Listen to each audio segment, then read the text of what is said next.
Лятучий університет представляе уводзіную філасофію Уладзіміра Мацкевіча. Тут вам не раскажуць пра тое, як мыслілі вялікія філосафы. Не будуць даводзіць пра тое, у чым насамрэч фіз прыроды чалавека ці як пабудавана грамадства.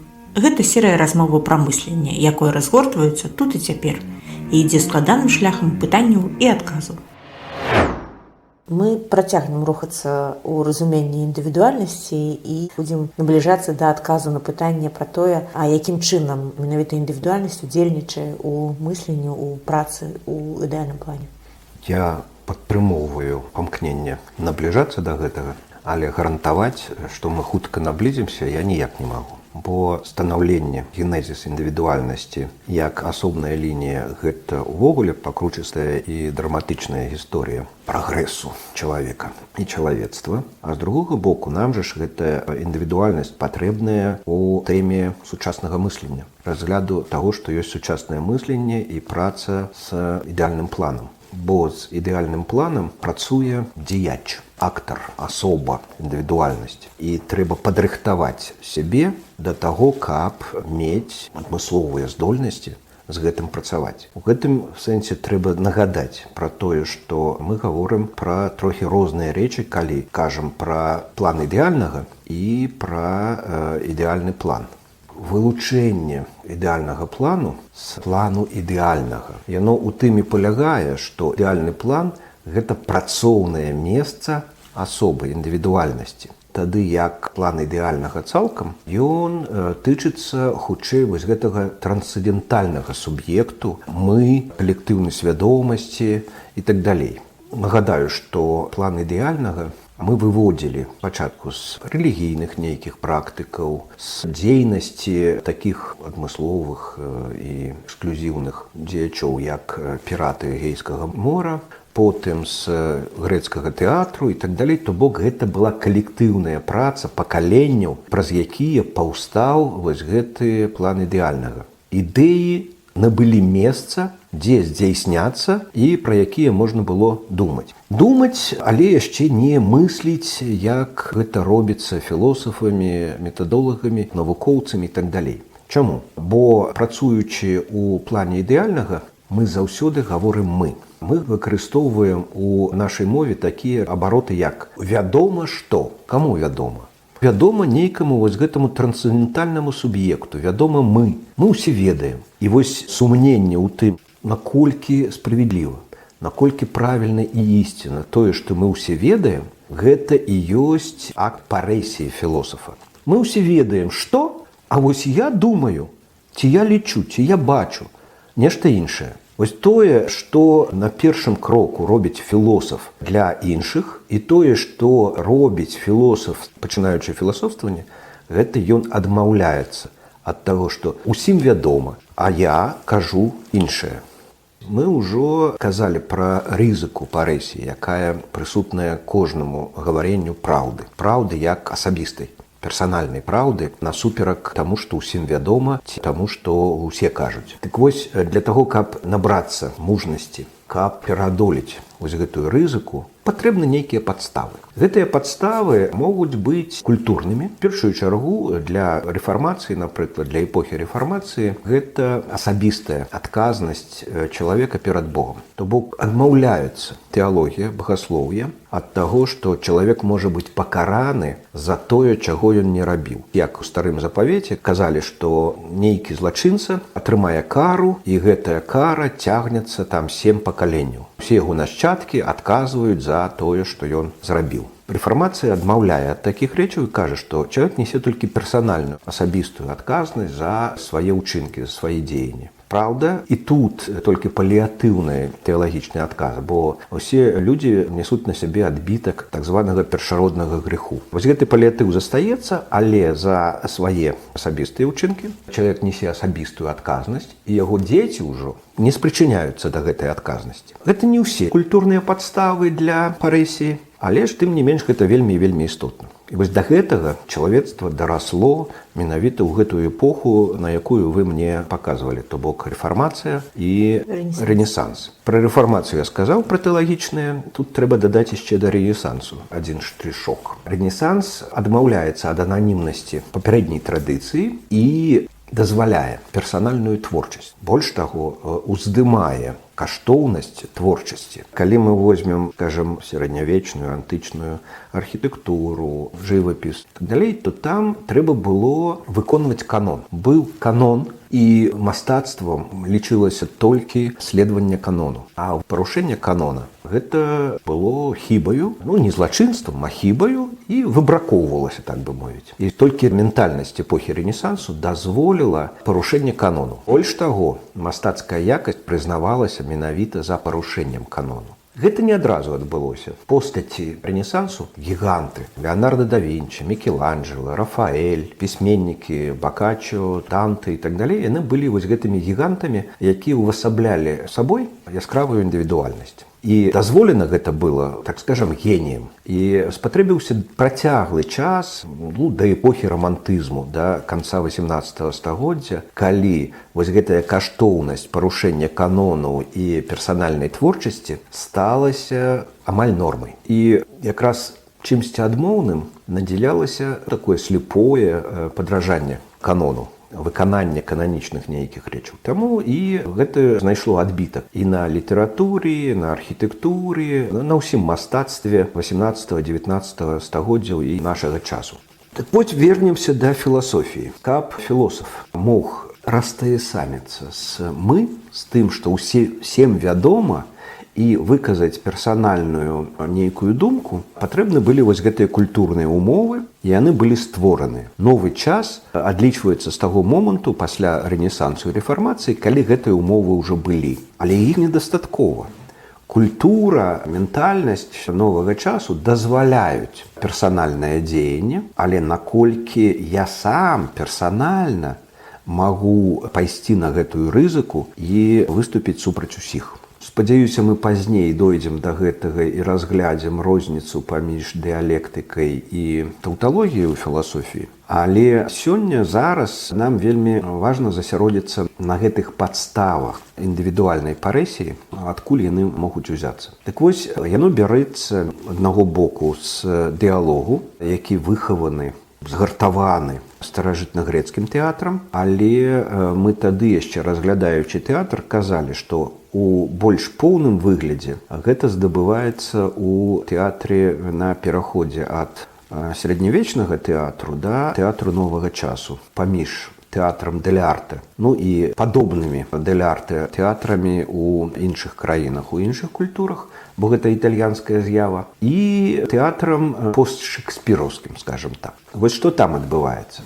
Каб персанаж, увасоблены ў канкрэтным жывым дзеячу, мог паводзіць сябе не як персанаж, то бок не па шаблону таго, што ён запазычыў з культуры, з мастацтва і так далей, а як жывы герой п'есы, якую піша сам. Каб гэта стала магчымым, трэба растаясаміцца з тым, што ў сацыялогіі, у культуралогіі называецца ролямі, пазіцыямі і так далей. Вось гэтаму чалавецтва, еўрапейскі чалавек вучыўся на пераходзе ці эвалюцыі тэатра ад дэль арте да тэатра постшекспіраўскага. Якім чынам гэта адбываецца? Справа ў тым, што тэатр дэль арте карыстаўся стандартнымі шаблоннымі сюжэтамі, невялікай колькасцю гэтых сюжэтаў, і кожны выканаўца п'есы меў сваё амплуа. Ён выконваў прадпісанні, зададзеныя вось гэтым амплуа. Ён мог быць шутом, паяцам, мог быць трохі дурнаватым капітанам ці рамантычным нейкім героем. І вось гэтае патрабаванне, накладзеныя на паводзіны актора амплуа з аднаго боку, потым ролю, якую ён выконвае, бо увасабляючы ў масцы, у сваіх паводзінах гэта амплуа, ён яшчэ выконвае напісаную аўтарам п'есы ролю.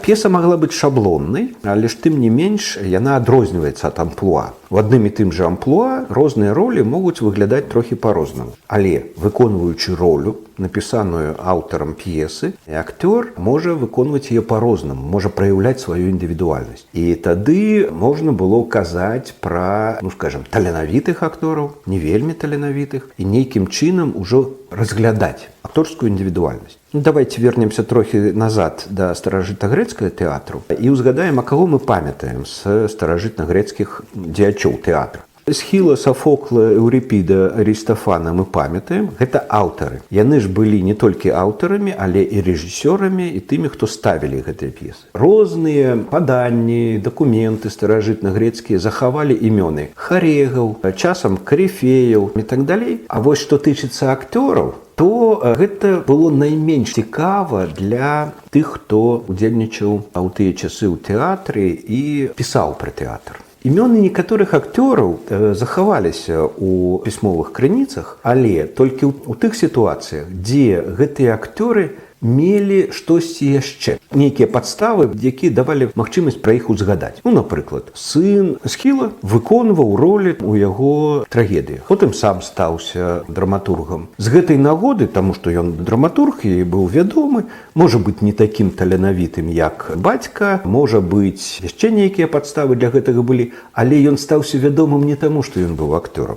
Тым больш, што нават твары акцёраў разглядзець было немагчыма за маскамі, якія, як мы памятаем, і далі наше слово персона. Персона, асоба, указанне на індывідуальнасць. А вось у тэатры дель арте акцёр меў магчымасць праявіць уласную індывідуальнасць. Ён мог з нагоды культурнага дазволу не выконваць шаблон, мог паводзіць сябе асабістым чынам, нават увасабляючы нейкае амплуа. У гэтым амплуа ён мог паводзіць сябе індывідуальна. Выконваючы ролю, ён таксама мог паводзіць сябе неяк індывідуальна і больш яскрава падаць замысел драматурга, аўтара п'есы, ці выконваць яго абы-як, так скажам, не таленавіта, і тады не звяртаў на сябе ўвагу. І ён яшчэ мог сябе дазволіць што-нішто ў тэатры дель арте. А менавіта, паколькі тэатральныя пастаноўкі дель арте мелі вельмі бедны сюжэтны рэпертуар і звычайна не былі ніякай навіной для гледачоў, каб гледачы былі зацікаўленыя у тым, што адбываецца на сцэне, акторам трэба было неяк звяртацца да актуальнасці, нейкім чынам прыўносіць цікавасць у свае пастаноўкі. Глядзець на тое, як капітан раз ад разу у кожным сюжэце, у кожнай п'есе б'е, паяцца, ну, сумна. Раз другі паглядзіш, трэці ўжо не цікава. І тады акцёры дель арте пачалі звяртацца да публікі з нейкімі рэплікамі, якія упадаблялі сітуацыю ў горадзе, тых мясцінах, у якіх ставіцца гэтая пастаноўка, з нейкімі калізіямі п'есы, якую яны разыгрываюць. Але звярталіся да публікі яны не ад імя сваіх персанажаў, а ад свайго імя. Так. Нібыта адварочваючыся ад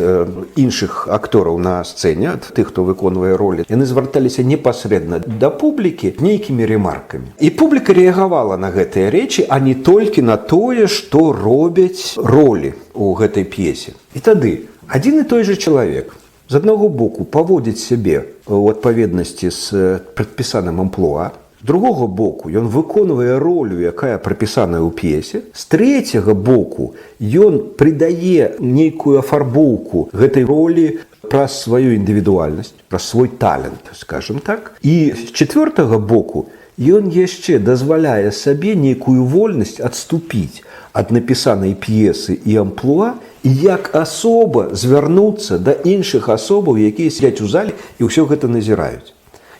І вось тут вельмі істотна, што адбываецца з публікай, якая назірае за гэтым усім. Каб зразумець у кожным канкрэтным эпізодзе, што робіць чалавек на сцэне. Ён паводзіць сябе ў адпаведнасці з амплуа, ён такім ці іншым чынам выконвае ролю, напісаную драматургам і аўтарам п'есы, ці ён гаворыць ад сябе як такі ж самы чалавек, як і тыя, хто сядзіць у зале, але толькі, на сцэне. І гэта патрабавала ад гледача сярэднявечнага тэатру высокай рэфлексіі, значна большай рэфлексіі, чым гэта было магчыма ў старажытна-грэцкім тэатры. Ён пачынаў раскладваць, аналізаваць паводзіны аднаго чалавека на некалькіх узроўнях. Узроўнях, скажем так, тыпу. З чым можна параўнаць амплуа тэатра дель арте? Гэта можна параўнаць, напрыклад, з характарамі, якія апісвалі Гіппакрат у сваіх медычных творах, вылучаючы 4 тэмпераменты. меланхолік, халерік, флегматик і сангвінік. Тое, што мы зараз маглі б назваць ідэальнымі тыпамі. Ну да, нейкія тыпы людзей, праз якія мы, так скажем, абстрактна ставімся да чалавека. Але да якога б тыпу чалавека не належаў канкрэтны чалавек, ну, калі ён флегматык, гэта не значыць, што ён цалкам падобны на іншага флегматыка. І што калі мы маем справу з гэтым чалавекам, Яськай, ці Джонам, ці кімсьці яшчэ, што ўсё, што ўласціва апісанаму тыпу флегматыкаў, уласціва і яму. Мы чакаем ад яго ўсё ж такі нейкіх індывідуальных паводзінаў, нават разглядаючы яго як флегматыка. Вось амплуа ў тэатры дель арте, ну, в наступных формах тэатру, яны кшталту вось гэтых ідэальных тыпаў тэмпераментаў Гіппакрата. З другога боку, акрамя тэмпераментаў, ужо вучань Арыстотеля Тэафраст апісваў характары. У межах вось гэтых 4, то бок канечнага набору тэмпераментаў існуюць нейкія адрозненні. І гэтыя адрозненні Тэафраст ужо называў характарамі, і гэтых характараў значна болей, чым вось гэтых тыпаў. Значыць, і ролі, якія пісалі драматургі, аўтары п'ес для дель арте, яны нібыта Тэафраст у параўнанні з Гіппакратам, яны у межах амплуа прапісвалі розныя фігуры, паводзіны, асобныя рэплікі для герояў сваіх п'есаў. І ў гэтых межах амплуа і роляў, то бок тэмпераментаў і характараў, ёсць яшчэ больш дробныя індывідуальныя праяўленні, якія мы запісваем у здольнасці, у талент ці адсутнасць таленту выканаўца. І гэта таксама ўсё яшчэ абстрактныя, абагульнёныя нейкія рэчы. А вось як сам гэта тое, што прыпыняючы дзеянне на сцэне, актор тэатру дель арте звяртаецца непасрэдна да жывых гледачоў, якія за ўсім гэтым назіраюць. І вось не блытаць адно з другім і аналізаваць тое, што адбываецца ў некалькіх планах, вось гэтаму чалавецтва і вучылася на гэтым этапе развіцця тэатру. Вучыцца-то чалавецтва вучылася, але ці ўсе мы засвоілі гэтыя урокі, невядома. Бо і да сённяшняга часу мы сустракаемся з тым, што людзі прыпісваюць акторам, якія кіно там ці ў тэатры выконваюць тыя ці іншыя ролі, якасці герояў гэтых роляў. Ну, што казаць пра наіўных гледачоў? Нават рэжысёры і прадзюсары сучаснага тэатру і кінематографа пакутаюць вось гэтую адсутнасць рэфлексіі, калі некаторых акцёраў выкарыстоўваюць толькі ў адпаведных амплуа, прыпісваючы ім вось гэтыя якасці і ўласцівасці. Дык вось, станаўленне індывідуальнасці неразрыўна звязана з вось гэтым развіццём рэфлексіўнасці сучаснага чалавека. Давайте я яшчэ раз нагадаю яшчэ одну катэгорыю, якую мы ўжо разглядалі і выкарыстоўвалі, это алітэю, то бок зняцце пакроваў. Зняцце пакроваў не толькі з таго свету аб'ектыўнага, які даследуецца навукаю, та і філосафы пра гэта гавораць, а з такога асобага і вельмі значнага для філасофіі прадмету, як чалавек. Чалавек як такі, чалавек як найвышэйшая каштоўнасць, як тое, што палягае глыбокаму змястоўнаму разуменню. Дык вось, каб пазнаць чалавека, мы таксама здымаем гэтыя пакровы. Мы адхіляем тэмпераменты, як вельмі грубыя тыпы, якія ніяк не дазваляюць зразумець чалавека. Мы адхіляем характары, дакопваемся да чалавека, то бок займаемся тым, што ёсць алітэя як працэсуальная рэч, зняцця пакроваў. На чалавеку шмат вось гэтых культурных пакроваў, і каб зразумець яго, трэба іх трохі расчысціць. І толькі тады мы дакопваемся да таго, чым ёсць гэты канкрэтны чалавек. І вось гэты канкрэтны чалавек пачынае займацца працаю нейкай. Ну, напрыклад, філасофіяй. Ну, чым у гэтым сэнсе філасофія адрозніваецца ад рамяства скульптара, кагосьці яшчэ?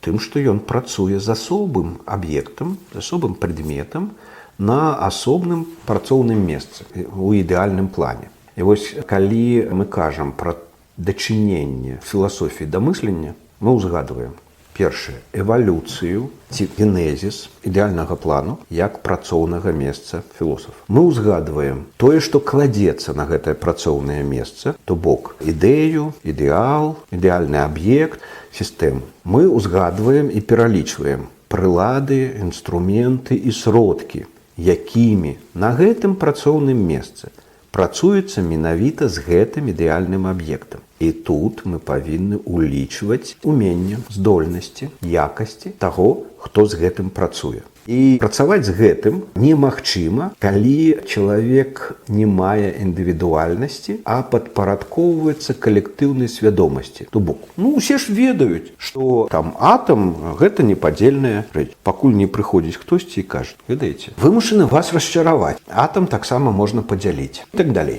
У дадзеным выпадку індывідуальнасць – гэта гатоўнасць взяць адказнасць і гатоўнасць працаваць з сумневам і гэтак далей, і не больш. Калі забыцца на парэсію, то напэўна так.